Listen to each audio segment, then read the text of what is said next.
Hello everybody, welcome to Greg's Beer Reviews today. We're here in Asheville, North Carolina in front of the Asheville Brewing. We're going to go in and sample a few brews. Speaking of some brews, let's go see what's in the fridge today.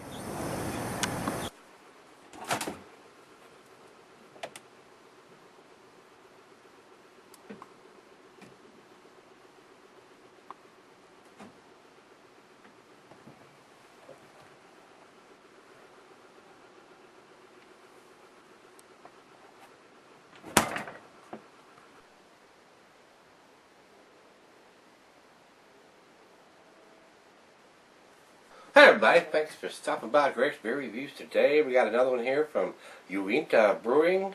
This is their Bristlecone Brown Ale, guys.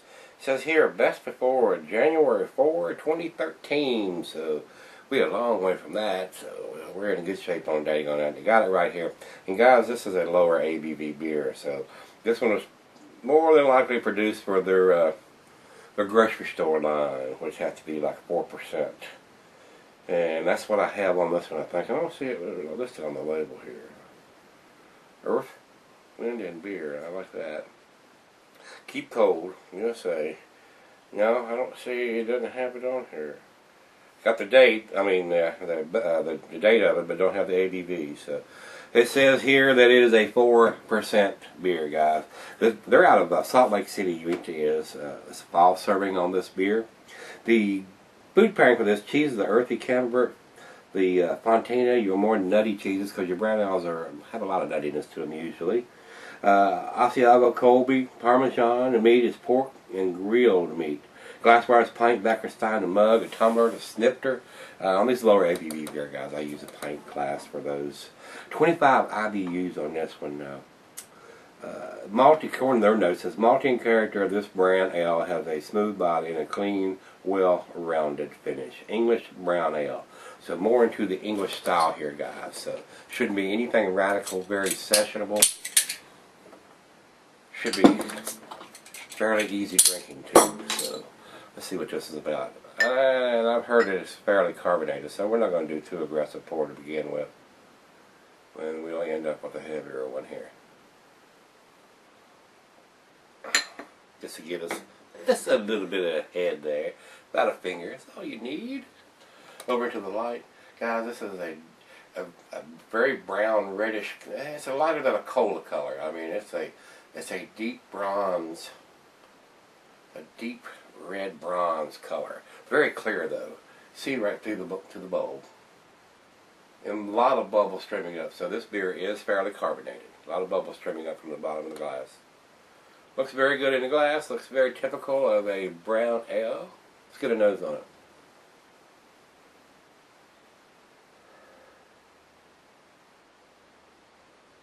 I'm getting nuttiness and some pine in there. Not hot pine, I'm not sure.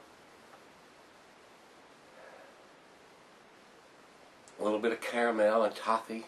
The nuttiness stands up more than anything in sweet malt. The head is very creamy on top. I mean, almost looks like a yogurt laying up on top of there. The bubbles look pretty big on the side of the glass, but they're very tight on the top. So, smells very rich and nutty. Let's give it a taste. Cheers, everybody.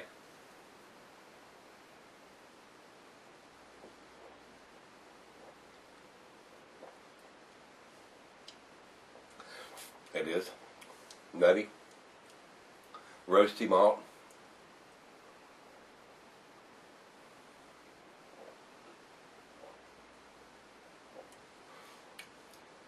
A nice caramel taste. It does have some bitterness on the back end. It's only 25 IBUs though, so I mean it's not like it's an IPA or anything.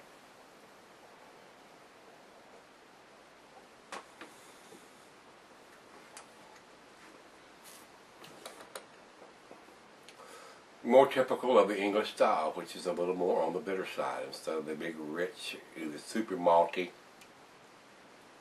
or super bitter. This is not super bitter, it's not super malty. It's bitter on the back end.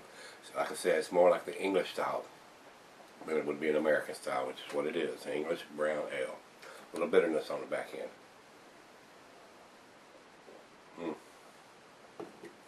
Low ABV, a lot of taste, very sessionable. Very nice beer. I mean, the macro lagers, if they would try something a little darker than this, is a 4% beer. It's less alcohol than what you're drinking the Bud Millers. And it's going to have a little more taste. But they see that color and they go, ah! Freaks them out.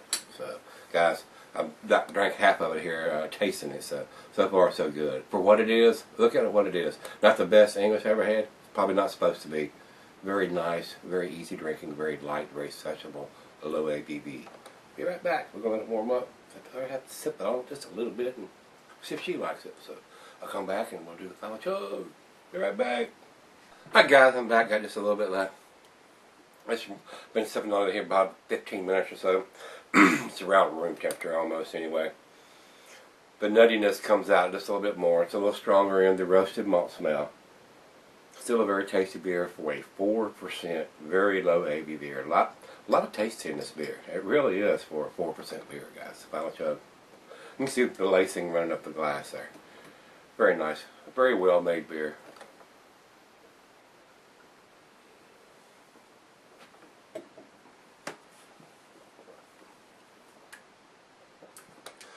Definitely to me it's a drier English style beer. It is what it is. It's a light English brown ale. Bottom line, guys. It's an above average beer. I'm going to give it the 5, the B minus. Got the date on the bottle. You can't go wrong. It tells you when to have it by. It's a decent beer. It's a 4% beer. Remember that. If you're expecting something well, it's going to have loads and loads of taste and all that, it's not all that. But it's a good sessionable beer. This is their grocery store brown ale, nut brown ale. Very good representation of that style and that ABV, guys. So, with that being said, Ray Beer has 79 overall and 87 in the style. And Beer Addict comes up with the 80 in their good range. So, yeah, I'm right in there with that. It's a good beer. Above average, slightly. Got the date on the bottle. Win-win there. So, it's good for them, good for us, good for everybody. So, with that being said, guys, if you've had it, give me some comments back on this one. As always, rate, comment, subscribe. Well, back tomorrow. We're going to look in the fridge. Join me then. See you, everybody.